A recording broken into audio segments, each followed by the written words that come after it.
আসসালামু আলাইকুম রহমতুল্লাহি ওবারাকাতুহু। আজ শোনাবো ৮৮ নম্বর সূরা গশিয়া এর শানে নজুল। সবকিছুকে আচ্ছন্ন করে ফেলবে এমন কিয়ামতের খবর তোমরা কাছে পৌঁছাছে। আচমকা এমন একটি কথা দিয়েই এই সূরাটি সূচনা করা হয়। এরপর আল্লাহ এই ব্যাপারে বিস্তারিত জানিয়েছেন। সেদিন সব মানুষ দুটি দলে ভাগ হয়ে যাবে, আর এদের পরিণামও হবে ভিন্ন।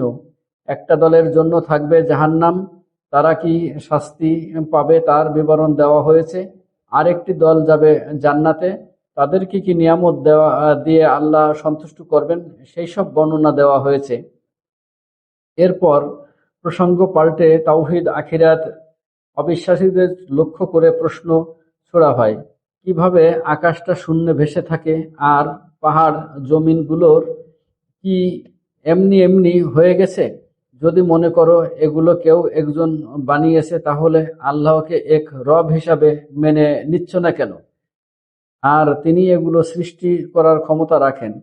তিনি কি তোমাদেরকে আবার জীবিত করে তুলতে পারবেন না? মোট কথা, এই সূরাটি নাজিল করে তাওহীদ আখিরাত সত্যতার ব্যাপারে অত্যন্ত শক্তিশালী যুক্তি দেওয়া হয়েছে।